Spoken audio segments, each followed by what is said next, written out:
Un cordial saludo a los amigos aquí presentes en este primer momento, en este primer escenario que damos a conocer a la ciudadanía local, provincial y nacional respecto a la Fundación Jurídica de Ayuda Social Coelho Hernández en esta ciudad de Riobamba, provincia de Chimborazo. Para efectos de este primer conversatorio, hemos hecho la invitación muy cordial a los amigos presentes que han sobresalido en su carrera profesional y como personas, distinguidos caballeros y señoras profesionales de esta ciudad, a los cuales he tenido el orgullo pues de conocerles y de tenerles como amigos e invitados el día de hoy. Para efecto, voy a darles una presentación de las personas que nos están acompañando el día de hoy a este primer conversatorio jurídico en materia penal por parte de la Fundación Coelho Hernández. Tal es así que tenemos como invitado, uno de los invitados especiales, al doctor George Sotomayor, quien les voy a dar brevemente una trayectoria de su vida profesional. Al haber sido licenciado en Ciencias Sociales y Políticas por la Universidad Nacional de Loja, es abogado, doctor en jurisprudencia, especialista en Derecho Penal y Justicia Indígena, magíster en Derecho Penal y Criminología.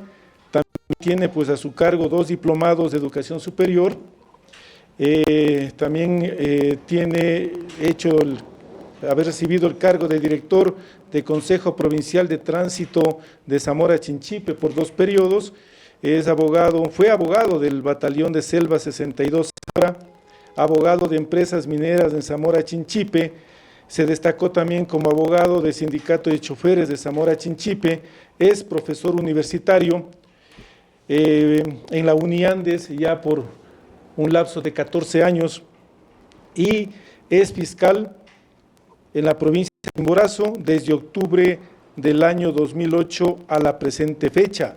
Dentro de su largo trajinar jurídico, político, social, pues ha publicado 9 libros y 3 revistas jurídicas de carácter de mucha importancia a nivel local, nacional y provincial.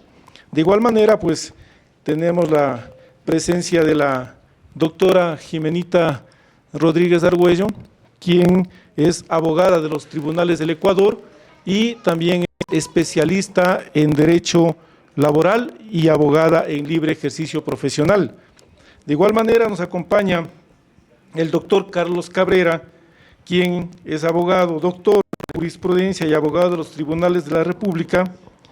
Se desempeñó como asistente parlamentario, como abogado del Congreso Nacional, como director jurídico del Congreso Nacional, agente fiscal de Chimborazo, ministro fiscal de Chimborazo encargado, fiscal de la provincia de Chimborazo, también dedicado a la docencia en calidad de catedrático de la Universidad Nacional de los Andes, y hoy pues disfrutando de una época bastante buena por su trabajo esmeroso en todos estos años, está ya de jubilado. Quien les habla, yo soy el doctor Patricio Coelho Hernández, abogado en libre ejercicio profesional. Tengo una maestría en Derecho Constitucional y en Derecho Penal, y en calidad de presidente de la Fundación Jurídica de Ayuda Social Coelho Hernández. Con estos antecedentes, pues amigos, todos presentes, damos la bienvenida a este primer conversatorio respecto al anunciado. Bueno, si bien es cierto, pues también quisiera manifestarles a ustedes y para conocimiento de la ciudadanía, cómo nació la idea de la Fundación Jurídica de Ayuda Social.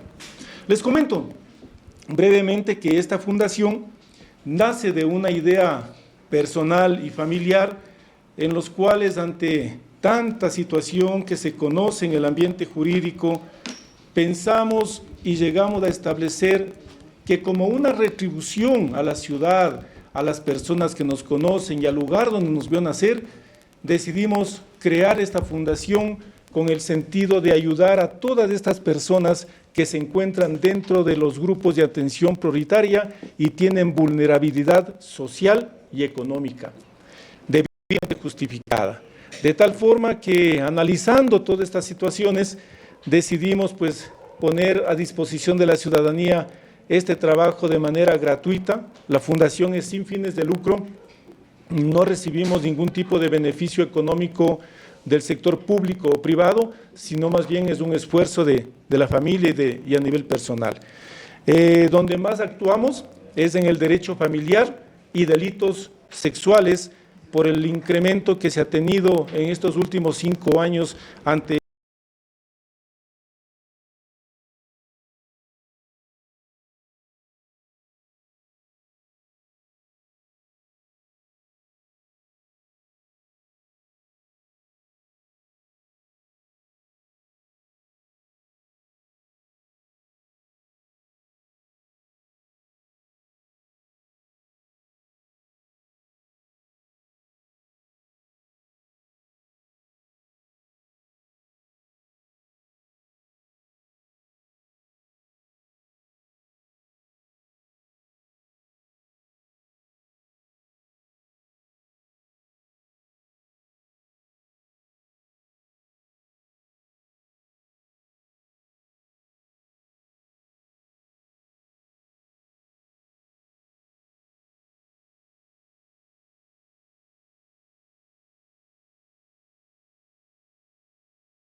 Cumandá, Colta, Guamote, acá Chambo, Penipe y naturalmente también cumpliendo mis funciones en la primera ocasión como encargado fiscal provincial, último fiscal provincial de Chimborazo y después como fiscal provincial, antes le llamaban ministro fiscal, claro, después sí, pasó a ser fiscal provincial. Sí. Entonces varias oportunidades he tenido la suerte de estar al frente del trabajo de la Fiscalía Provincial.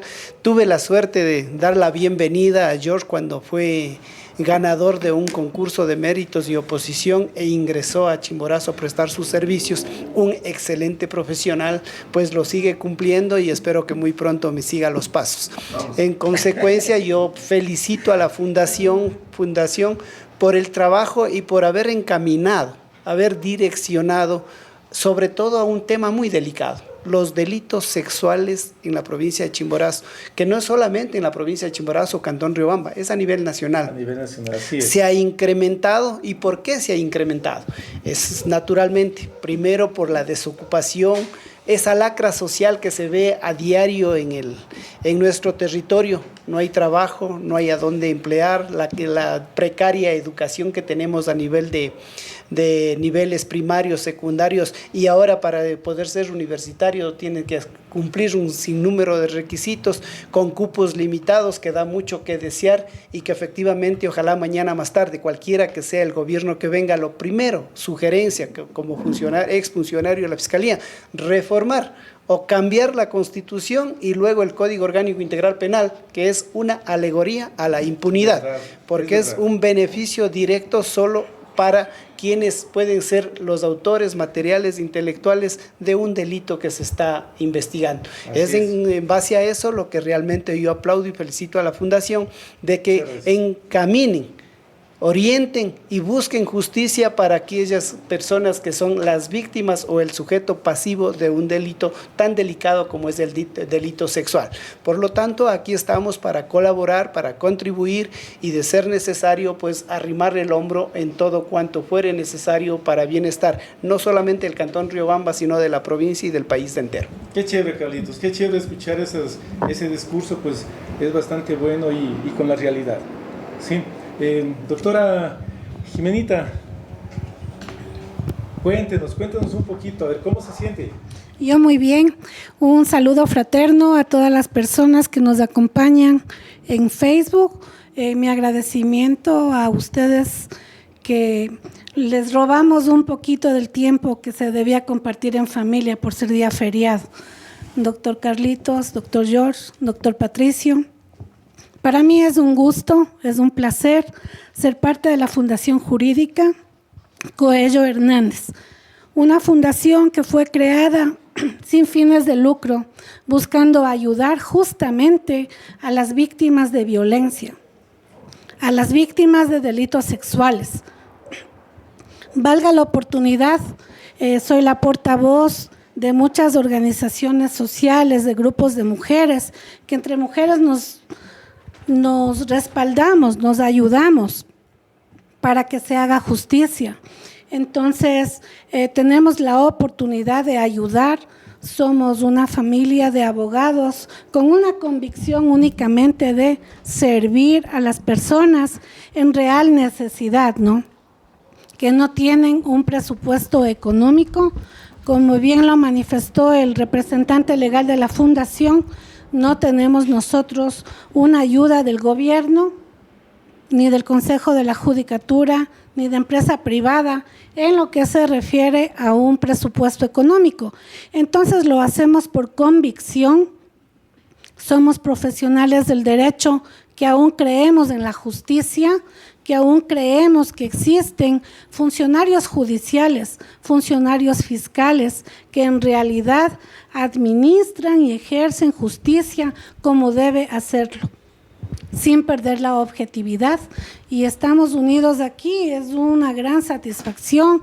Espero nutrirme de las experiencias de tan valuables profesionales del derecho, señores fiscales, exfiscales, porque nosotros tenemos mucho que aprender de ustedes. Le cedo la palabra al doctor George. Muchas gracias la intervención.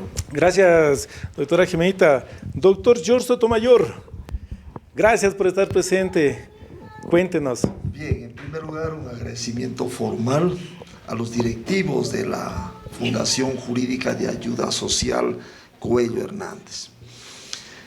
Siempre es un placer compartir con grandes amigos, con directos amigos.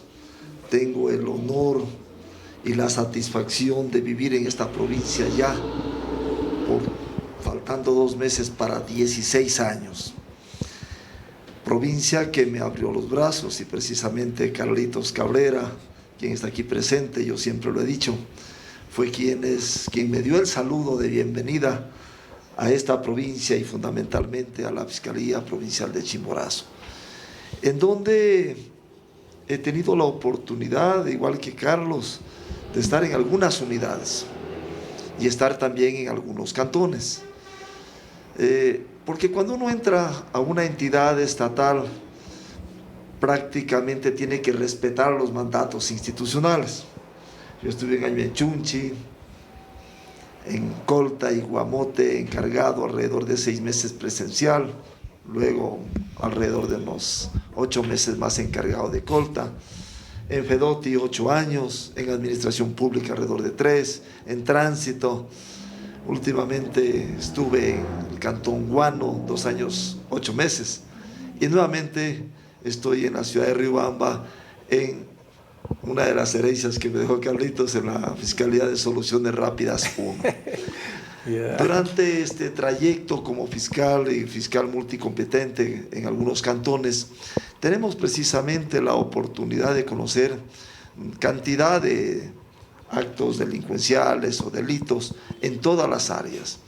Entonces nos ha tocado pues estar capacitándonos inclusive en áreas como en delitos sexuales, que es un tema, como decía Carlitos, muy delicado, y definitivamente tratando de aportarle a la sociedad, tratando de aportarle al Estado en el lugar que nos ha puesto. El trabajo nuestro es de mucha responsabilidad. El ejercicio de la acción pública que el Estado ecuatoriano nos da en la Constitución de la República, en el artículo 195, pues tenemos que llevarlo con absoluta objetividad. Es decir, hacer las cosas bien. Si una persona merece estar a donde debe estar, es decir, en la cárcel, que ha cometido un acto delincuencial como un delito de violación que está dentro de los más execrables en la dogmática jurídica a nivel del mundo, se compara con los delitos de asesinato, femicidio, etcétera, por la gravedad del hecho, porque a una persona perjudicada, a una niña que haya sido violada en los primeros años de su vida, es decir, a los 5, 6, 7, 8 años, se le dañó su vida sexual, Claro. posiblemente para todo el resto de su vida. Entonces la víctima principal sufre un agravio de por vida. Y las víctimas indirectas, su madre, sus hermanos, su padre, etcétera, etcétera, van a sufrir igualmente, conjuntamente con la víctima directa, toda esa circunstancia de cómo vive esta niña después como señorita, porque le cambia su situación psicológica, etcétera, etcétera. Posiblemente tenga un rechazo para los hombres, posiblemente no tenga un matrimonio feliz o una vida placentera. Entonces, es ahí el Estado que ha puesto, en este caso, la confianza en los funcionarios públicos, como es en la Fiscalía, y dentro de ello, pues yo todavía estoy en funciones, posiblemente unos 2 años y unos meses más, si Dios lo permite. Tendremos que continuar con la misma mística, la misma honestidad, la misma forma de hacer las cosas bien, de tal manera pues que cumplamos con el rol a lo que hemos llegado. Así que, Patricio, felicitaciones, doctora Ximenita, por haber tenido esta idea o esta iniciativa. Las grandes cosas nacen con una idea. Antes de entrar a este diálogo me decía Ximenita, me interesa hacer un libro y quisiera que usted me guíe en esto. Pues yo le digo, ¿y qué se necesita? Yo le había dicho, primero, decisión. Eso es todo. El resto viene por añadidura, lo que vaya a costar, etcétera, etcétera. Inclusive el día de la presentación, por añadidura. Así que yo les felicito, en serio, yo les felicito. Yo, cuando estuve en Zamora Chinchipe, dejé alrededor de unas 8 o 10 fundaciones que las había dirigido y las había formado. En Loja igual hice algunas.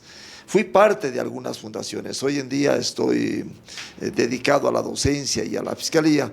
No he estado últimamente dedicado a fundaciones como las que hicimos en Zamora Chinchipe, de ayuda social, comunitaria, etcétera, etcétera.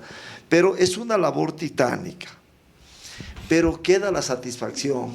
Así es. Al término del día queda la satisfacción cuando uno ha hecho las cosas con amor y por algo.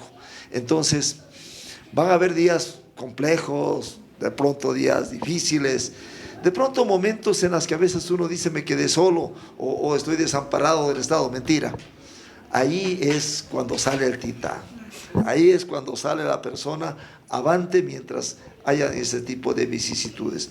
Yo pienso que es una familia muy organizada. Sí, sí. Es una familia organizada, sí, claro, como dije, sí. una familia de abogados que le van a poner el hombro y esta fundación va a ser grande. No solamente grande en Riobamba, Chimborazo, sino grande en el país. Yo espero que les vaya de lo mejor, que Dios les bendiga y nosotros igual. Así como dijo Carlitos, él ya está disfrutando de sus vacaciones largas. Yo aún sigo trabajando, pero en lo que pueda, en el área que pueda, en los consejos que se pueda dar como funcionario, como docente. Ténganme acá. ¿Me invitarán? Sí, sí, claro que sí. Ok, muchas gracias. Gracias, George. Yo les quiero comentar algo. Y es verdad, tomando tu último criterio de una familia de abogados. Si bien es cierto, esta inclinación la tuvimos desde muchísimos años atrás, pues cuando todavía estábamos queriendo salir del colegio y dar un paso a la universidad.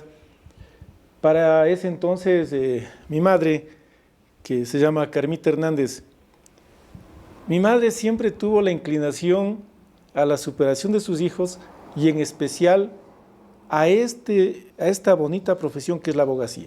Tal es así que le dirigió en primer momento a mi hermano Jorge Coelho, para que él sea uno de los primeros abogados dentro de la familia para que continúe con esta profesión. Acto seguido, lógicamente ya vine yo, también tengo una hermana, Betty Coelho también es abogada. Se continuaron con los años, la familia fue creciendo, mi esposa Ximenita, abogada también, mi cuñada, mis sobrinos, mi hija Kelita, heredó todo ese material, esa madera familiar, en la cual pues ella sin dudar ni un solo momento siempre dijo, no, yo quiero ser abogada. Pero claro, en el devenir de la vida yo tenía otro tipo de actividades y más bien le quise inculcar a ella para que siga una materia técnica, cosa que no funcionó. a buen tiempo nos dimos cuenta y le enrumbamos, y hoy por hoy pues ustedes han sido profesores también de mi hija en la universidad y se desempeñan en un buen momento. De esta forma pues lo que queremos lograr con este tipo de información social, amistosa y familiar es algo. Queremos darle a conocer a toda la ciudadanía local, nacional, provincial, de que en Riobamba existe una fundación que les puede dar la mano en el momento oportuno. Que no piensen dos veces en buscarnos, estamos a las órdenes, tenemos el personal sumamente capacitado para que se haga cargo de los procesos que sean necesarios y con todo corazón, con todo gusto, pues estaremos ahí apoyando para que se cumplan y se respeten los derechos de las personas que han sido violentadas. De tal forma que pues yo al menos me siento contento, ¿por qué no decirlo ahora? Me siento satisfecho por tenerlos aquí presentes a ustedes, porque desde la perspectiva nuestra, ustedes son unas personas, son unos seres humanos extraordinarios, que eso ha vinculado para que en el desarrollo profesional ustedes sean y hayan sido en su desempeño, como el caso de Carlitos, unos excelentes profesionales que entraron por la puerta grande, salieron y saldrán por la puerta grande como se merece. Y todos recordaremos esas situaciones bonitas y bondadosas. De esta manera, pues amigos, a todas las personas que nos van a escuchar, que nos van a conocer, queremos darles a entender que hay ciertas cosas que la ciudadanía necesita comprender. Que estos delitos sexuales se tratan con reserva, tienen una especie de situación oculta que es difícil de tocarla porque hay como un recelo de hablarlo, pero por ese mismo motivo estamos aquí para poder ayudar y darles a entender algunas circunstancias. Yo quiero iniciar con algo, Jimenita. Cuénteme, Jimenita. Quiero aprovechar la presencia de los dos doctores que tienen mucha experiencia en los temas de delitos sexuales. Primero, para que en palabras sencillas, para todas las personas que están escuchando, no manejan términos jurídicos porque no son abogados, explicarles lo que es un delito sexual, qué es lo que debe hacer la víctima de delito sexual, independientemente de su edad, sea niña, adolescente, mujeres ya grandes, porque los delitos sexuales también no tenemos ni edad ni ningún tipo de clasificación para ser víctima de ello. ¿Qué es lo que debemos hacer? ¿Quién nos puede respaldar cuando somos víctimas de delitos sexuales? Por favor, doctor Carlitos. Eso sí, Carlitos, vamos por algo. Muchísimas Doctor Carlitos, gracias. arranquemos con esto. Explíquenos brevemente Vamos a tratar de el hacer delito sexual. lo más simple. El delito sexual. ¿Quién recibe la denuncia? Fiscalía. Tiene sus estructuras y allá llega la noticia crímenes, el hecho ocurrido, en este caso un delito sexual. Puede ser un estupro, puede ser una violación, puede ser un abuso sexual sin penetración y punto. Esto llega como noticia crímenes, esos términos que no quieren que se le pronuncie a la situación. Es el hecho delictivo que permite iniciar una investigación. Entonces, el fiscal que tenga la obligación de conocer esa causa, lo primero que hace es, con la fase preprocesal investigativa, dar inicio a la investigación. En la investigación tiene la obligación de poner de manifiesto el cumplimiento de varias diligencias que tienden a establecer en lo objetivo la materialidad de la infracción, es decir, que efectivamente el hecho ocurrió en tal lugar, a tal hora y contra tal determinada víctima. Así es.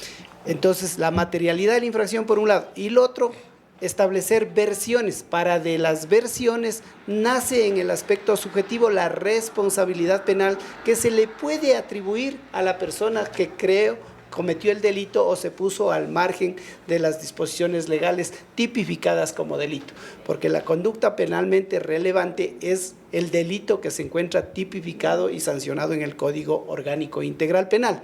Una vez iniciada la indagación previa, si reunimos los elementos de convicción, los vestigios necesarios y las presunciones de responsabilidad, es obligación del fiscal dar inicio a su primera etapa, que es el inicio de la instrucción fiscal. En la instrucción fiscal ya se singulariza, porque existe la materialidad de la infracción, se singulariza la responsabilidad en contra de la persona que se lo está investigando, para luego de cumplido el plazo que da la ley, puede ser 30, 90 o 120 días si asumaran involucrados, simple y llanamente pasar a la otra etapa, que es la etapa del preparatoria de juicio, en donde se lleva todos los elementos de convicción, todas las presunciones, todos los vestigios, y se pone a disposición del señor juez para que él, como juzgador, acogiendo el dictamen acusatorio del fiscal, dicte el auto de llamamiento a juicio y todo el proceso sea trasladado a un tribunal penal, en donde ellos, escuchando y analizando la prueba, puedan en un momento determinado establecer o la culpabilidad o la inocencia de la persona a quien se le ha investigado. Sin olvidar que todas las personas, por mandato constitucional y por mandato del Código Orgánico Integral Penal, toda persona es inocente mientras no se pruebe lo contrario. ¿Y cuándo se prueba lo contrario? Solo cuando existe una sentencia penal declarando la culpabilidad y se encuentra ejecutoriada, porque luego de que se dicta una sentencia puede haber el principio de apelación, luego de la apelación puede haber el principio de casación e inclusive el de revisión. Estos pasos, conforme el Código Orgánico Integral Penal, tienen que irse ventilando. Pero ¿cómo se llega a que la víctima se sienta protegida? Primer trabajo del fiscal, aunque el fiscal tiene la obligación de analizar objetivamente los elementos de cargo y de descargo, pero cuando existen los elementos de cargo, siempre el fiscal tiene que poner un poquito la balanza a la protección de la víctima, para de esa manera realmente ver y que se haga justicia a través de quienes hacen justicia, los juzgadores, los jueces. Y naturalmente cumpliendo lo que establece la ley, las penas establecidas, que hay mucha dicotomía en cuanto a que se puede aplicar una pena de 12 a 16, de 16 a 23, de 23 a 26. Eso algún día tiene que cambiar. Delito de violación es violación y tiene que ser una pena concreta y sin vuelvas luego. Pero esas reformas ya hablaremos mañana, más tarde, cuando sea pertinente. Creo que es justo y necesario darle el uso a la palabra a quien está en funciones y que naturalmente está peleando aún en los tribunales. Muchísimas gracias por Giorgito Sotomayor. Un tema y una pregunta muy puntual. Los tipos de delitos sexuales tipificados en el Código Orgánico Integral Penal. Bien, muchas gracias. Primero vamos a establecer el delito del ejercicio privado de la acción. Hay un delito del ejercicio privado de la acción, que ya lo dijo Carlitos, que se llama estupro.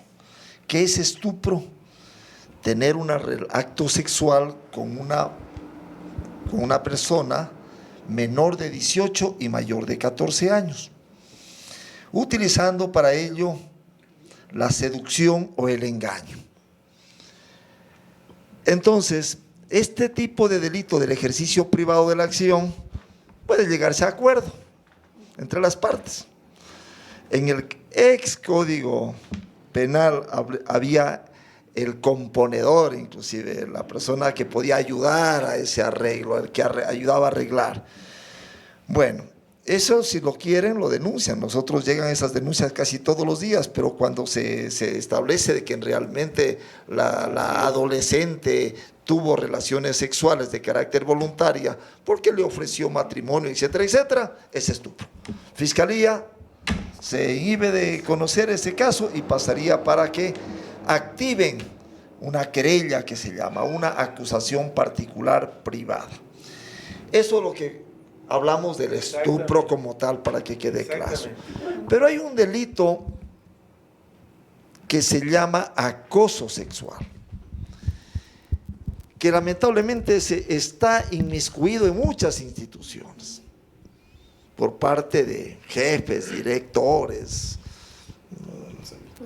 el ámbito de quienes llegan a la función pública por elección popular, que le dicen: te mantienes en el cargo, pero si te acuestas conmigo.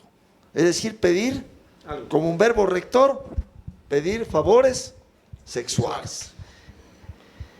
El profesor que le dice: te pongo la nota, pero te acuestas conmigo. Entonces estamos hablando de acoso sexual. De ahí viene, ese lamentablemente no muchos llegan a judicializarse. Poquísimos casos, por muchas situaciones, represalias, no quieren perder el trabajo en municipios, en consejos provinciales, en diferentes partes a nivel del Ecuador. ¿Qué dirá la familia y las amistades? Exacto. Entonces, ahí hay que trabajar bastante. Sí. Hay que trabajar bastante con una concienciación institucionalmente hablando, de parte de educaciones, etc. Pero hay otro delito que se llama abuso sexual.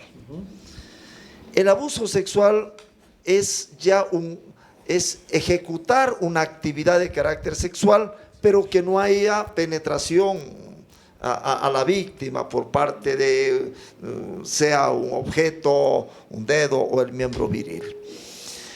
Entonces, es ese rozamiento, es decir, que la persona no da la oportunidad para que sea manoseada, en otras palabras, para que le cojan sus partes íntimas, etcétera, etcétera. Pero si lo hace, estamos hablando de un delito de abuso sexual.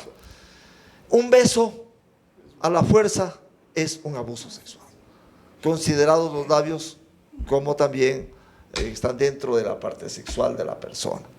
¿Ya? Y el otro delito es el delito duro. Es el delito que está tipificado, me parece, si no me equivoco, 171 del Código Orgánico Integral Penal, que tiene una pena de 19 a 22 años. La semana pasada fui encargado por parte de la Fiscalía del doctor Jorge Tenemasa y se sacó 29 años, 4 meses, me parece, para 2 hermanos por violación a un adolescente. ¿Por qué? Porque Fiscalía probó su teoría del caso, es decir, probó todos los elementos de este tipo penal de violación. ¿Qué es violación? Aquí directos amigos profesionales del derecho lo saben bien. Es el acceso carnal. Si es que es menor de 14 años, es violación aunque haya consentimiento. Aunque haya consentimiento, es tácito, es decir, esta persona va directamente de 19 a 22 años. Si es que tiene 13 años, 11 meses, 29 días, violación automáticamente. Que la chica consentió, que era grandecita, que era nada, violación. Si hay el acceso carnal con una persona que no consintió al acceso, que no consentía la relación sexual, por vía vaginal, anal o inclusive oral, no hay el consentimiento, violación. Que haya agravantes por otras circunstancias. Si la víctima era una niña menor de 10 años, o tenía 8 años, 7 años, etcétera, tiene agravantes, que es decir, ya no le van a poner los 19, ni siquiera los 22, tienen que ponerle los 29. Un tercio es más. el máximo más un tercio. Perfecto. Si la víctima está en enajenación mental, tiene problemas de entendimiento, etcétera, igual, definitivamente van agravantes. Entonces, otra cosa, puede haber violación inclusive a la propia esposa. Llega el esposo borracho, la señora no quiere saber nada, del golpe la tumba a la cama, tiene la relación sexual, al otro día puede ser denunciado y definitivamente hay exámenes que, aparte del examen médico legal ginecológico, que es un examen obligado para las víctimas de este delito, también el médico tiene la obligación de analizarle todo su cuerpo. Si va a encontrar que hay hematomas, golpes, etcétera, que fueron de defensa de la víctima, violación. Bien, otra, la víctima también puede ser una prostituta. Alguien dice, no, es que es una prostituta. No, si la prostituta no quiso tener el acto sexual y esta persona la abusó, es ella es víctima de violación y este ciudadano puede ser condenado igualmente. Tuvimos un caso hace muchos años en la Universidad Nacional de Loja. Alrededor de 8 o 10 estudiantes llevaron a una prostituta a un hotel. Todos tuvieron relaciones sexuales. Y luego de ello, no le pagaron. Un ejemplo verídico de lo que pasaron esos estudiantes, se les dañó la carrera universitaria. La chica deja su prenda íntima en circunstancias que ellos estaban tomando, saca su prenda a su interior, la rompe, el placer lo rompe y lo deja debajo de la cama. Fue a la policía, llegó la policía y encontró eso. Todos los 8 o los 10 estuvieron detenidos por violación. La chica era prostituta, pero sin embargo el acto, ella dijo que hicieron a la fuerza, que no fue con su consentimiento, pese que ellos dijeron que no, en realidad hubo el consentimiento de ella. Pero ella también se hizo hematomas en el cuerpo. O sea, se golpeó, se lastimó. Golpeó, se lastimó, etcétera, etcétera, y se hicieron los exámenes, había toda la prueba contundente. Entonces, mucho cuidado, hay reuniones, muchachos, jóvenes, que pueden ocurrirles este tipo de actos y se pueden ver involucrados en delitos muy graves, como es la violación, delitos que de 19 a 22 años que tienen de privación de libertad y con las agravantes hasta 29 años, 4 meses. Esa sí es que definitivamente es un tema muy... Se puede dar también o creer de que por chantajear a una persona pueden proporcionarse las facilidades, llamémoslo así, el consentimiento de tener relaciones sexuales entre jóvenes, ¿sí? Analizando que la familia del joven o del varón tiene posibilidades y la otra persona se abusa y le dice, no, pues si no me pagas, yo te denuncio. Carlitos quería... Carlitos. Quería hacer una pregunta. Sí, ya. Quería hacer una pregunta sobre el tema y vale la pena lo que acabas de decir. Sí, quería hacer una pregunta sobre el particular, sobre tu intervención. Hay unas reformas que están en vigencia y que vienen y ponen de manifiesto sobre todo aquellos jóvenes profesionales que vienen aprendiendo el nuevo constitucionalismo. Y hay pruebas en el Código Orgánico Integral Penal en donde dice categóricamente el error vencible y no vencible de consentimiento. ¿Qué se entiende por este error vencible y no vencible? ¿Cuándo se aplica? ¿Por qué se aplica? Y si en los delitos sexuales lo están o no tomando en cuenta los señores juzgadores acá en la provincia de Chimborazo. Y más aún cuando usted acaba de relatarnos que ha pasado un caso en el que se ha sacado una sentencia con el máximo de la pena. Sí, en delitos sexuales es complejo analizar doctrinariamente el error vencible y el error no vencible. ¿Por qué? Porque es cuando hay o no hay el consentimiento, cuando la víctima tenía o no tenía conocimiento, mejor dicho, el infractor tenía conocimiento o no tenía conocimiento que existía ese tipo penal, o no existía ese tipo penal. Entonces, en esas circunstancias es un poco complejo, porque este es un delito en que lamentablemente estamos frente a que la palabra de la víctima contra la palabra del victimario. Vamos a tener un tipo de experticias que nos pueden ayudar a determinar si que la víctima está diciendo la verdad o no está diciendo la verdad. Exactamente. ¿Con qué se puede determinar esto? Precisamente con el informe psicológico de la víctima. Tenemos un informe psicológico de la víctima y va a dar una anamnesis, es decir, un relato de lo que le ocurrió. Ese relato le va a dar ¿a quién? Al psicólogo. Ese mismo relato le va a dar ¿a quién? Al médico legista. Y ese mismo relato le va a dar ¿a quién? Al trabajador o trabajadora social. Para el entorno social. Ese mismo relato lo vamos a llevar ¿a quién? Al juez en un testimonio anticipado. Así es. Entonces ya tenemos 4 relatos de la víctima. ¿Qué dicen los jueces? Y yo tuve un caso que la sala mandó abajo la sentencia de 22 años de un ciudadano. Porque la sala dice, analizados que fueron las anamnesis. Analizadas que fueron las anamnesis, se determina que hay incoherencia. Exacto. Entre lo que le dijo al psicólogo, lo que le dijo a la trabajadora social, lo que le dijo al médico y lo que termina diciendo en el testimonio anticipado. Hay contradicciones, inconsistencias, y declararon inocencia. Y lo peor, que mandaron a investigar a los fiscales. ¿Por qué? Porque es un caso que hubo en Guano y que lo retomé, que había estado ahí algunos años.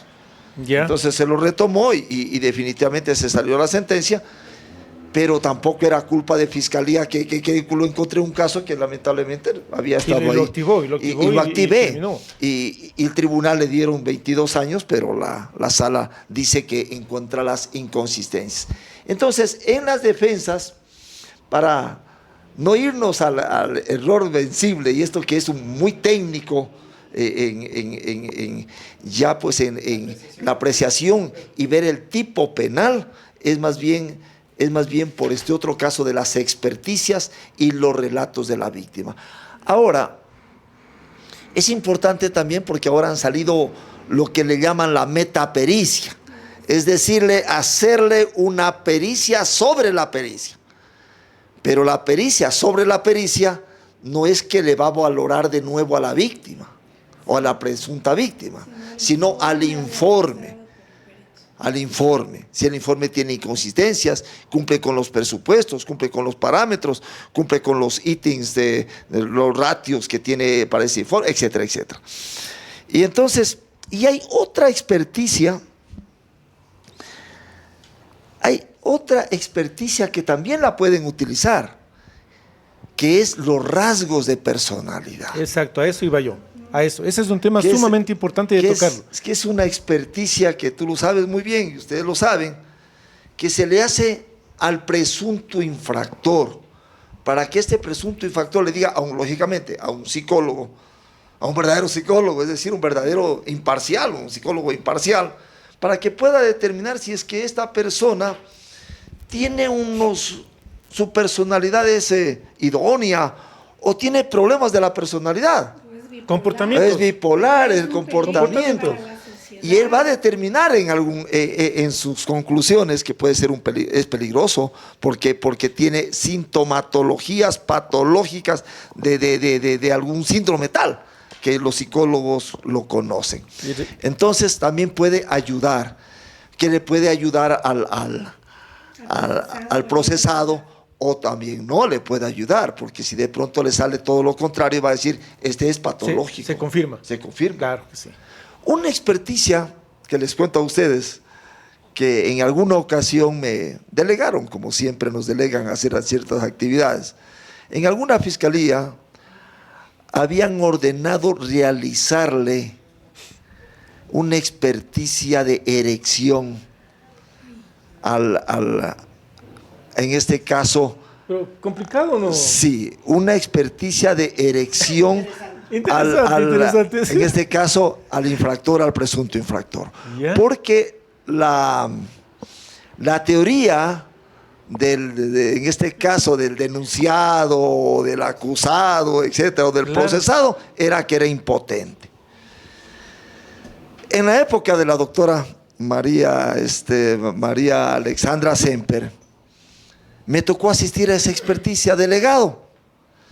Y la doctora tomó unos aparatitos que eran como unas cimbras que se le ponía alrededor de los genitales. ¿Ya? Para ver si es que tenía o no tenía algún tipo de reacción. Impulsos. Y resulta que la teoría del procesado no era la que es. Porque cuando le pasó, resulta que funcionó, tuvo erección. Entonces, se cayó. Se cayó. El abogado, en vez de ayudarle la defensa técnica, A eso voy, sí. más bien con esa Tenía doble filo. En mis 16 años como fiscal, la única vez que asistí a una experticia de esta naturaleza. Pero ¿qué puede dar resultado en una persona? Al contrario. Sí, claro que sí. Si es que la persona en realidad, por más que tenga ese tipo de circunstancias, definitivamente no funciona, le puede realmente funcionar. Bien, y hay otros elementos que se van a ir transformando en pruebas que ustedes saben muy bien que puede ayudar a la investigación. Cuando es un delito flagrante, ustedes saben que se detiene al ciudadano dentro de las 24 horas que se cometió el delito, la víctima concurre a fiscalía, la llevan a fiscalía, el médico legista inmediatamente tiene que tomar muestras. Entonces va a tomar hisopados, si es que es un delito flagrante, por supuesto, hisopados para sacar posteriormente resultados, que puede ser ADN, que puede ser la proteína P30, que puede ser espermatozoides. Entonces, si hay delito flagrante Exacto. y se avanzan a recabar, si la víctima, mucho cuidado porque esto nos está escuchando la población, si la víctima no llegó a bañarse, es decir, se puede tener todavía ese tipo de ADNs, ese interior de pronto, o de pronto alguna sábana, o si encontraron de repente, aunque sea en el bote de basura, un protector, un condón, en otras palabras, se me fue el nombre científico, ¿ya? Y si avanzan a llevar en cadena de custodia, pues lógicamente que vamos a tener elementos fuertes para procesar, elementos fuertes. E incluso ahí también... Yo quisiera que usted tome, yo quiero pedirle a usted un favor, yo quisiera que usted tome en relevancia lo manifestado por George, del tema de los hisopados vaginales respecto a la muestra para determinar si existió o no existió este delito. Cuente, o sea, ¿usted tiene algo de eso? Bueno, lo que yo quería, aprovechando su intervención y su explicación muy precisa y muy sencilla, porque debemos tomar en cuenta que las personas que nos están escuchando, no todos son colegas abogados, ¿verdad?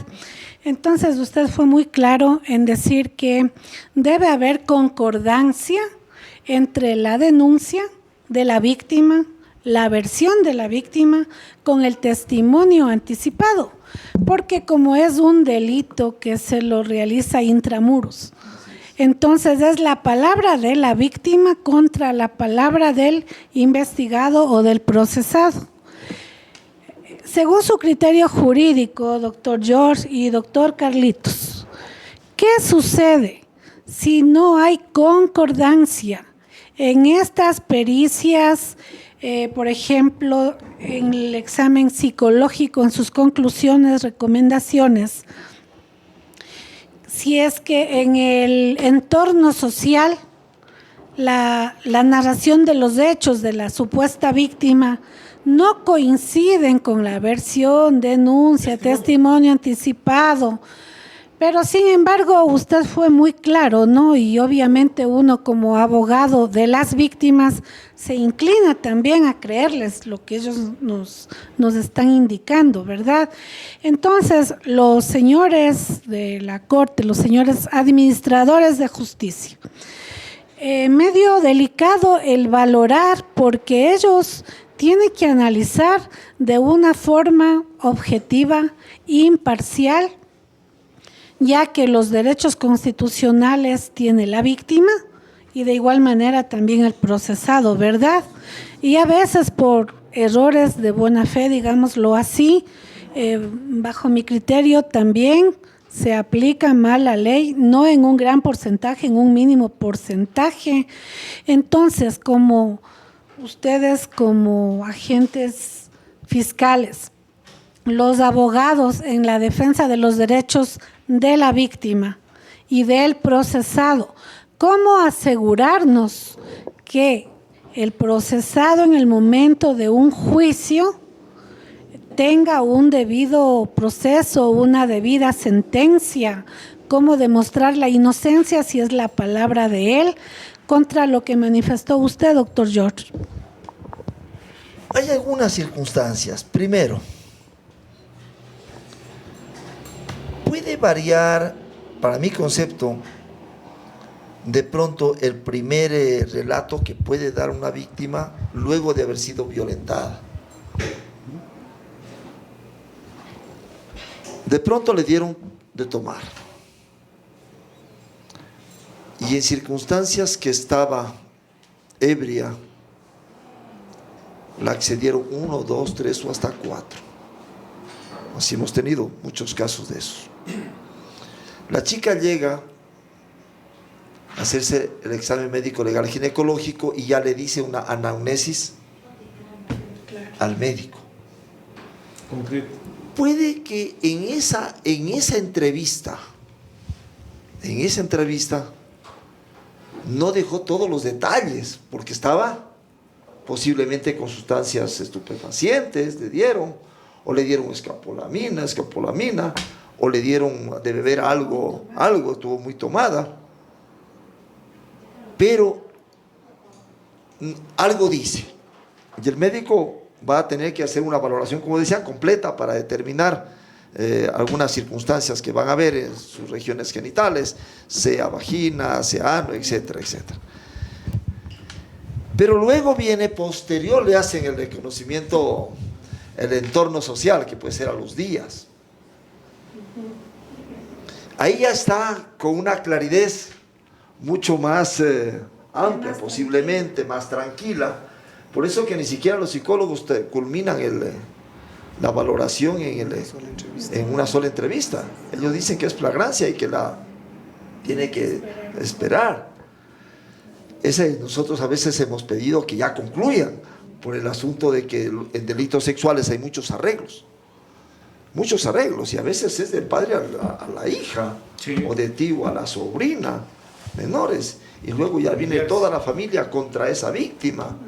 Y definitivamente luego ya no quieren saber nada. Son circunstancias que también nos vemos abocados quienes estamos ahí en fiscalía.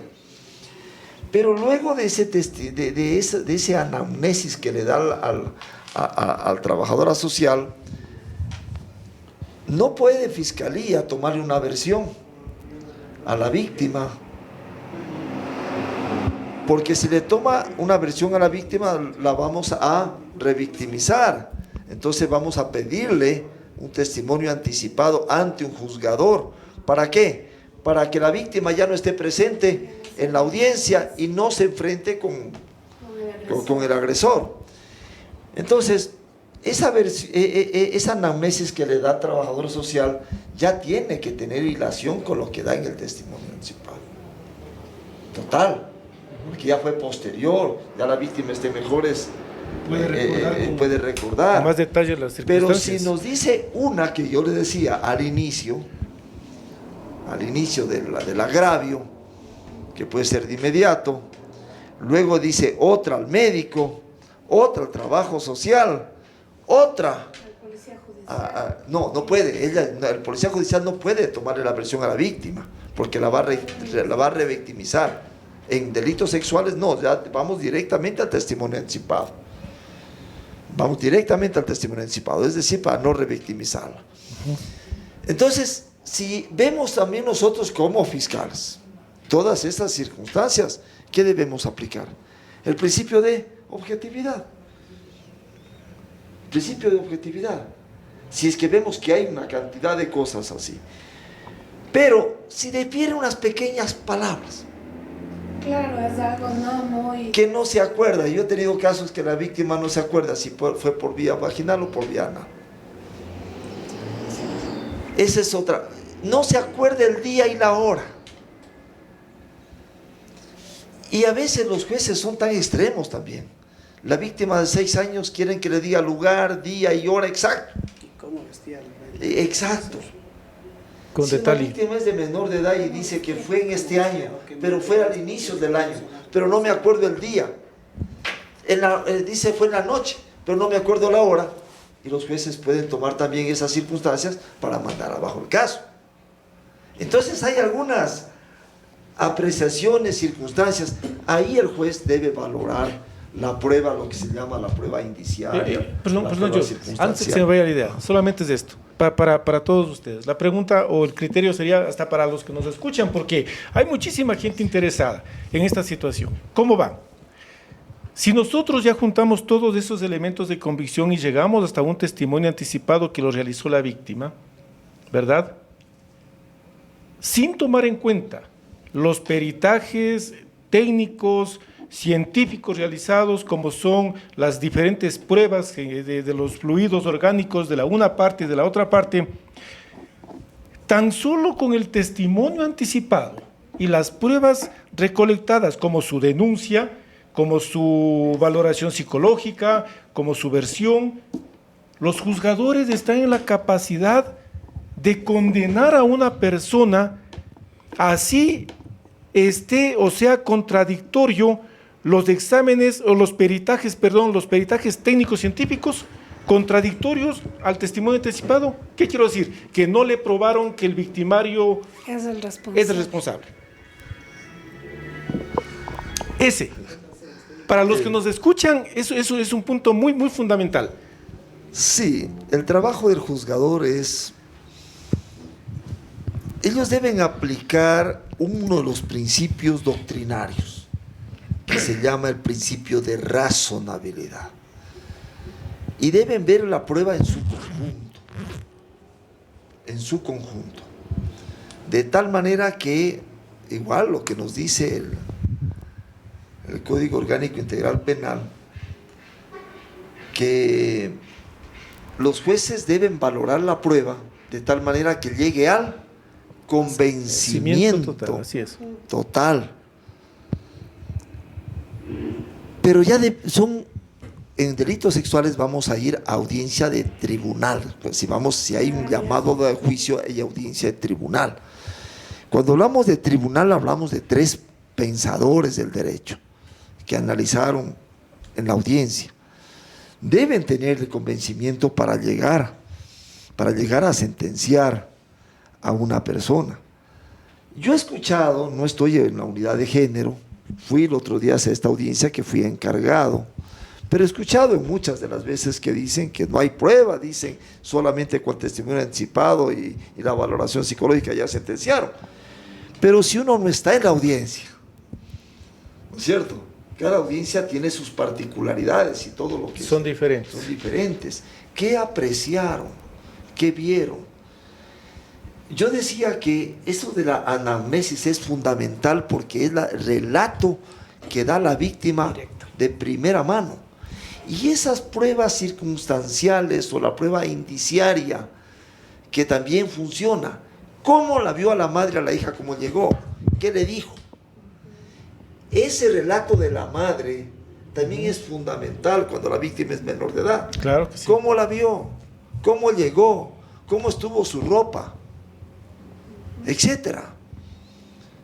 Yo tuve un caso de una señorita que la violaron, un taxista la violó y la desvió de llevar a la casa y la violó y le dieron 19 años, era funcionario de un municipio de esta provincia. Pero su situación psicológica cambió tanto que la chica no quería salir de su cuarto. Le afectó para toda su vida. Se peleó con el enamorado, le pusieron psicólogo tras psicólogo y ya pasado hasta que hubo la audiencia de juicio, que claro, se logró condena. Fui también delegado, era de un cantón. Se sacó condena en ese entonces, pero todos esos meses la chica seguía con tratamiento, se botó del trabajo donde estaba, no quería que la gente la vea. Traumatizada. Estaba traumatizada. Yo pedí que haya las agravantes, porque habían las agravantes, pero después los jueces me dijeron, doctor, está mucho, ya con 19 años está suficiente. Apelaron, porque no era mi caso, ya apeló el fiscal titular y le habían confirmado. Es decir, en ese caso fue una sentencia con el corazón, no con el marco de la ley. Porque el marco de la ley también es una ley de carácter directa. Si es directa, no le dice de 19 a 21 si hay agravantes, el máximo más un tercio. Y no le dice nada, máximo más un tercio. Punto.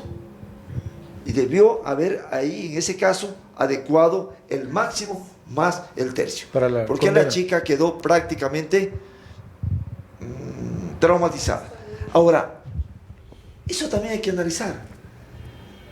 Lo que es una mujer o sus sentimientos o lo que percibe no es la otra, la tercera. Cada persona es un mundo diferente. Acuérdense aquí un caso que hubo de Gaby Díaz. ¿Qué pasó? ¿Llegó al nivel de qué? Se suicidó. Se quitó la vida. Se quitó la vida. Ya, entonces, cada caso es diferente. Por eso que ser juzgador y tener sobre sus espaldas el hecho de sentenciar tiene que estar con el convencimiento. Carlito nos puede aportar en algo más sobre esto con tantos años de ¿cómo es? De experiencia. Claro, Carlito, solamente anclar esto. Si escuchamos al George, solo para anclar esto. Testimonio anticipado versus peritajes técnicos científicos, en el cual, digámoslo así como un ejemplo, no se ha determinado quién es el responsable de este delito. Inocencia. No hay responsable. Ejemplo, se me ocurre, ¿no?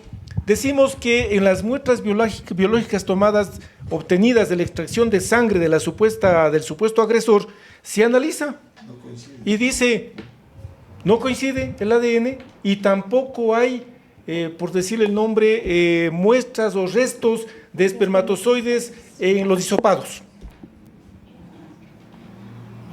¿Qué pensar sobre esto? Hay que ser categóricos. Efectivamente, para llegar a determinar los elementos de convicción que corroboran para establecer con certeza la existencia material de la infracción, son varios. Ya. Son varios. Uno es en flagrancia, otros cuando vienen a denunciarnos acá. ¿Encontramos o no encontramos esto de los espermatozoides, los hematomas o algo por el estilo? Depende de las circunstancias y los factores. Y todo tiene que ir en coherencia, estableciéndose un verdadero ovillo, porque el fiscal es el que recoge, es el que primero va a presumir si existe o no la materialidad de la infracción y luego si existe o no responsabilidad en contra de quien le voy a iniciar la instrucción fiscal diciendo es o no el responsable. Perfecto. No es mejor fiscal el que más acusa. El mejor fiscal es el que investiga, analiza, valora, sin olvidar el indubio por reo, que ya debe ser aplicado por el fiscal. Porque en estos casos de delitos sexuales, inclusive vamos a ver muy pronto resultados muy críticos que se van a dar en Quito, en una muerte de una señora teniente en el ejército ecuatoriano, que de entrada iniciaron instrucción fiscal y procesaron a 4.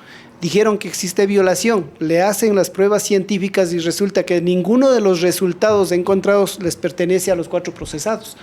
¿Quiénes fueron los responsables? ¿Quiénes son los responsables? Se abre el abanico, pero el tiempo corre en la ley y el fiscal está entre la espada y la pared por haberse apresurado. Entonces las cosas hay que saberlo hacer metódicamente y no hacerles político los casos. Los delitos se hicieron para investigar minuciosamente y cuando hay que pronunciarse, tiene que pronunciarse. El fiscal es el primer protector de la víctima, pero no por eso hay que acusar por acusar. Hay que saber ver qué elementos me colaboran para primero establecer materialidad de la infracción. Con la materialidad de la infracción, una cosa es probar la materialidad y otra cosa es determinar la responsabilidad. ¿Quién es el responsable? Y la responsabilidad, naturalmente, ahí sí cojo las palabras de George. Hay la anamnesis, cuál es a quién relató, cómo relató, quién le vino, a la mejor amiga, a la menor amiga, no, él es. Tuve un caso de aquí de un colegio privilegio muy nombrado de la ciudad de Riobamba, que una niña acusó de violación a un determinado ciudadano. Llegamos a tribunal,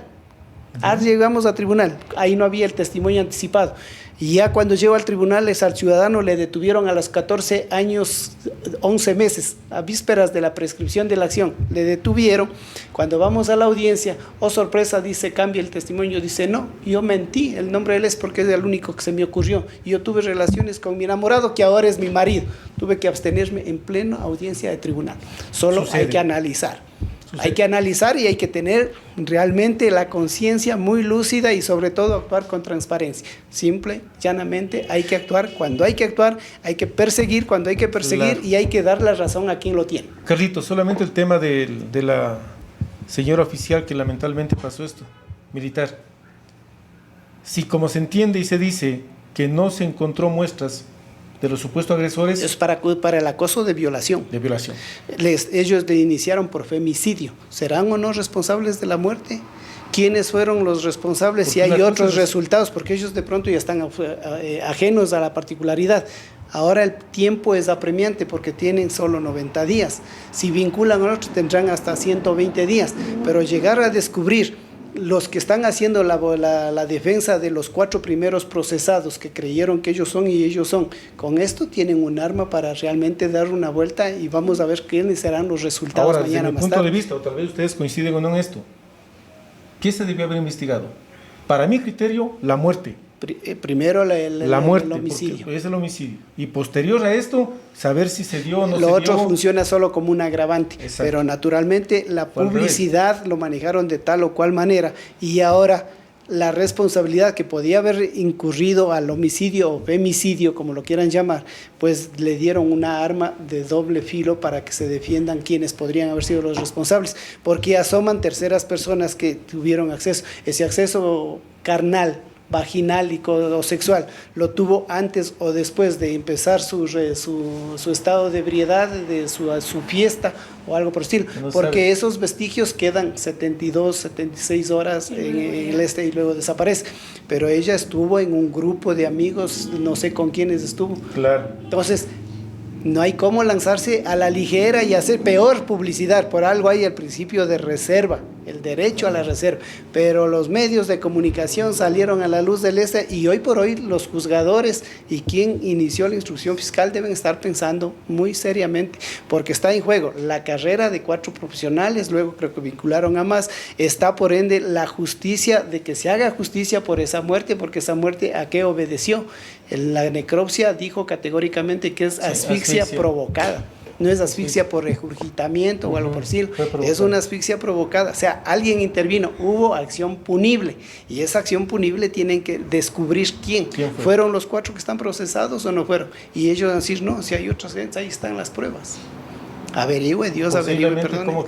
Es muy difícil. No adelantemos criterio, dejemos que la justicia haga, es un tema que está en la palestra política y Dios mediante ojalá se haga justicia. Complicado.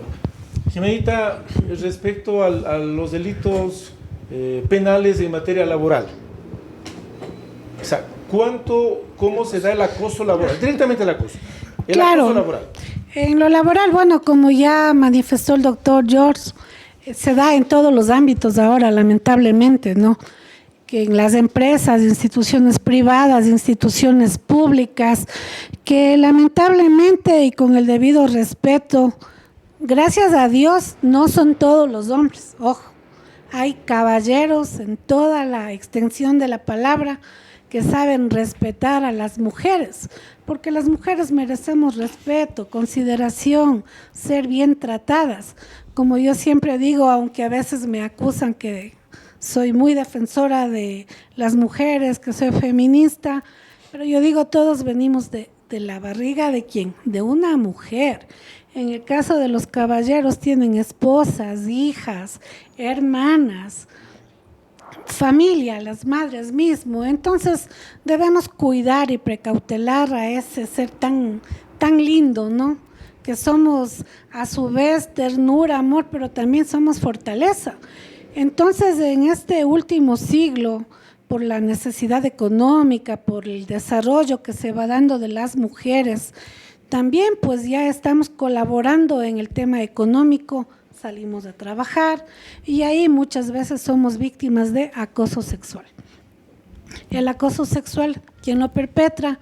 Mi jefe inmediato, mi compañero de trabajo, que piden favores sexuales a cambio de que yo pueda trabajar, o mi profesor para hacerme pasar el semestre, pasar el año.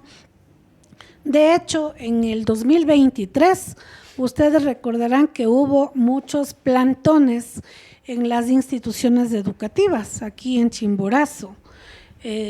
Hay un grupo en las redes de Facebook, se llama Warmis, en donde denuncian los acosos sexuales, delitos sexuales, y lamentablemente hay muchos docentes inmiscuidos en ello. ¿Qué hacer cuando somos víctimas de acoso sexual, de abuso sexual, de un delito sexual? Inmediatamente, si es que yo me siento en peligro, de inmediato yo converso a mi familia, llamo a la policía, les pido una ayuda, miren, esto me está sucediendo, hablándoles en temas muy sencillitos para que las mujeres, las madres, los padres de familia que nos están escuchando, a veces por desconocimiento de la ley no lo hacen, por desconocimiento, ¿qué deben hacer?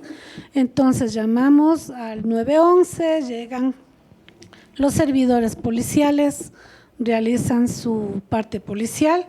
Si no quiero hacer eso, acudo a fiscalía de inmediato a poner la denuncia.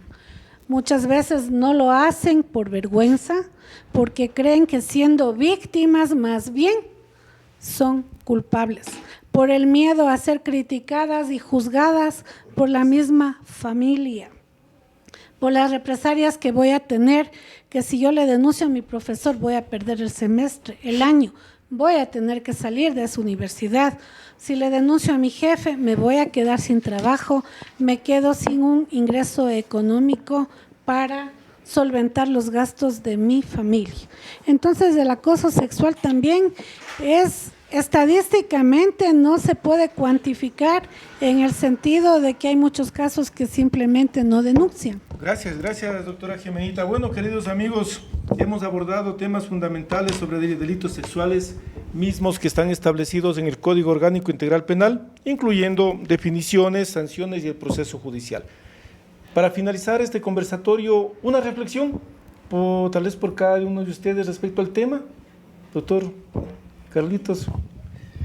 Bien, muchísimas gracias, distinguidos concurrentes, el público que está a través de medios digitales escuchándonos, pues simple y llanamente les pido de favor es que, a más de creer en lo que les podemos decir, confíen que mañana más tarde la justicia sí puede brillar y que la víctima, por más que tenga que ser observada, pues simple y llanamente tiene que hacer respetar sus derechos, y para ello cuenta con el apoyo de la Fiscalía, que es el primer bastión a donde tienen que acudir, en donde se tienen que cumplir las pruebas, y esperemos que la justicia realmente mañana más tarde haga mejor trabajo de lo que ha hecho hasta hoy.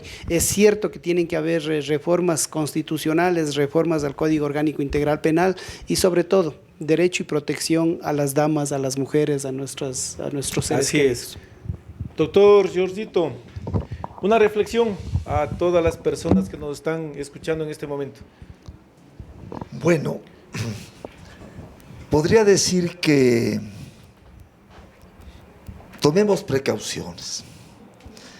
Es decir, tenemos un marco normativo penal que nos está diciendo: si cometes un delito te voy a meter preso. En otras palabras, principio de legalidad. Tratemos de no cometer actos delictivos, es decir, vivamos bien. Ciudadanía, señoritas, adolescentes, padres de familia, cuidemos a nuestros hijos, tengamos precaución con quienes los dejamos. Muchos actos de violencia sexual nacen de la propia familia. Es decir, los dejan a cargo del hermano, del primo, del tío, a menores de edad. Y nosotros hemos tenido cantidad de casos, inclusive de que violencia sexual, violaciones a niños, a varones por parte de los parientes.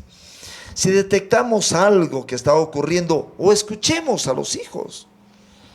Mujeres que tienen sus segundos compromisos y que van a tener hijastros, y muchas de las veces lo protegen a la pareja y no le paran bola a la niña, al niño que le está contando cosas que le está haciendo el fulano de tal. Entonces, ayudémonos en este sentido, y con eso las cosas van a cambiar. Eduquémonos.